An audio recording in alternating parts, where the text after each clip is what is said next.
Salut tout le monde, c'est Kaji. Je suis vraiment contente de vous retrouver pour une nouvelle vidéo. Et si vous me suivez sur YouTube, vous n'êtes pas sans savoir que je suis en plein changement de carnet. J'en ai profité pour vous expliquer le concept de la migration.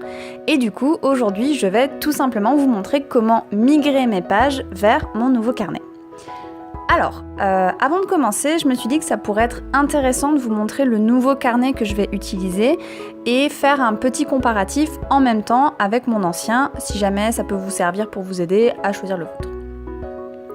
Donc, mon nouveau carnet est un Rodiarama qui m'a été offert et mon ancien carnet est un Leuchtturm 1917.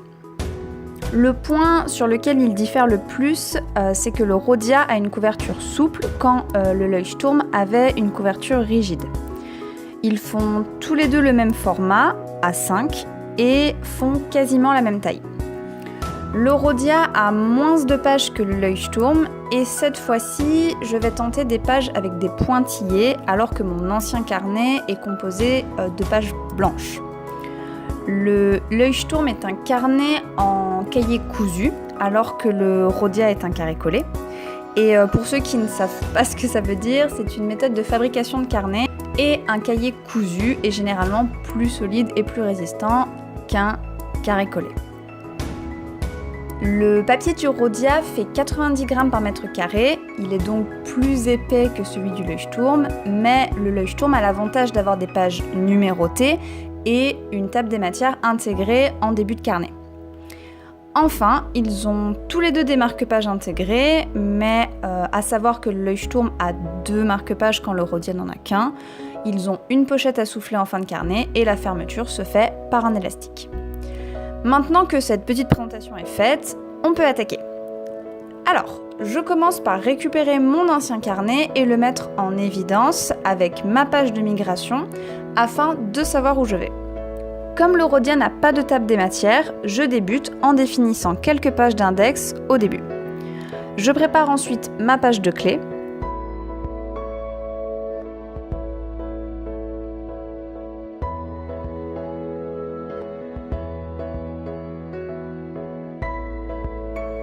J'ajoute mon futur log 2018 et 2019 afin de me permettre d'avoir une vue d'ensemble sur l'année à venir. Avec cette présentation, chaque double page peut contenir 6 mois de l'année. On a donc les 6 derniers mois de 2018 et les 6 premiers mois de 2019. Et pour l'avoir déjà testé, je sais que cette visibilité en biannuel me convient très bien. J'utilise la technique de la fausse calligraphie pour mes titres et je remplis les zones à colorier avec mon feutre Papermate.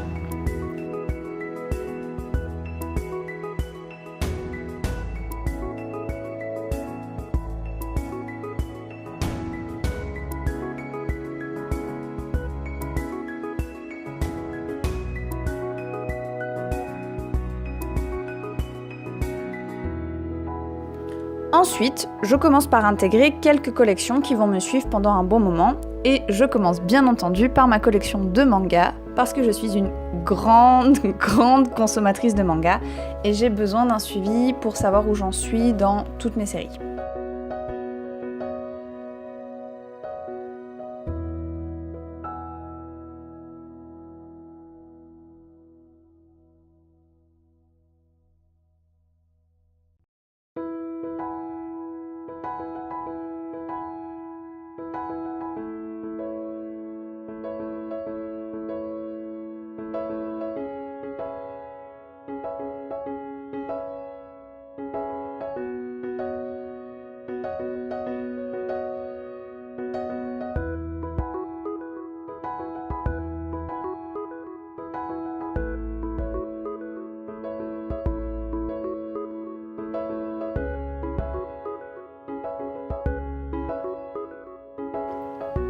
Je passe ensuite au livre à lire et j'utilise pour le titre mon Zigart & Graphic Twins numéro 53, c'est le Pale Green.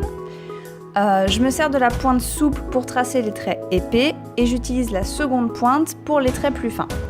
Et enfin, j'utilise mon Unipin Fine Line en taille 0,5 pour le texte du dessous. Pour la collection Film à voir, je fonctionne exactement de la même façon. J'utilise le Zigart numéro 602 English Lavender. Pour les séries, je fonctionne légèrement différemment car j'écris par-dessus le Zigart et non pas en dessous.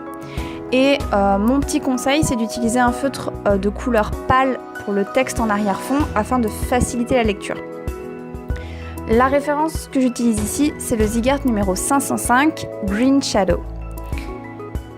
Et là, je fais un tracker de série assez simple, le nombre de saisons pour chaque saison et le nombre d'épisodes qu'il suffira de cocher quand l'épisode aura été regardé.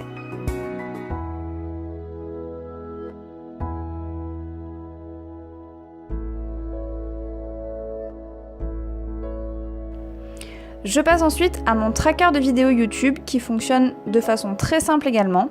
J'écris les vidéos à réaliser et je coche dans les colonnes quand chaque étape a été effectuée.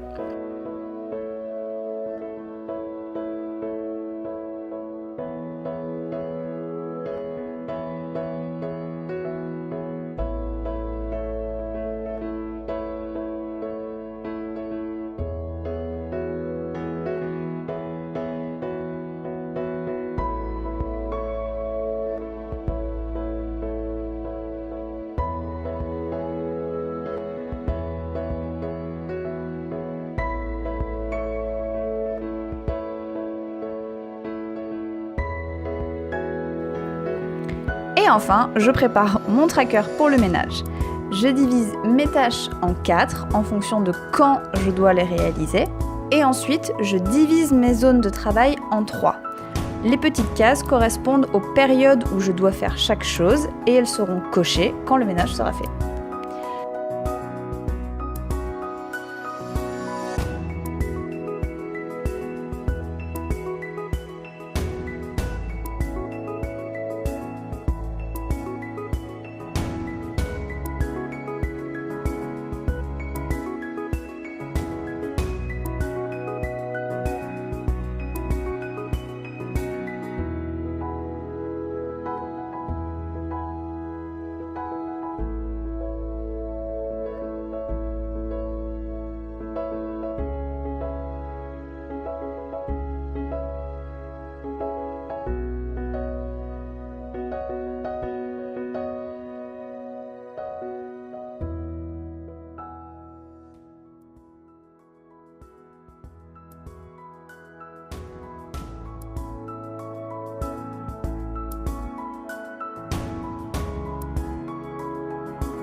J'en ai donc terminé pour la migration de la plus grosse partie de mon bougeot.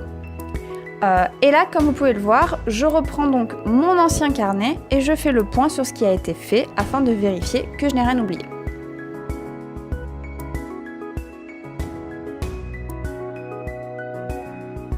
Et voilà, cette vidéo est maintenant terminée.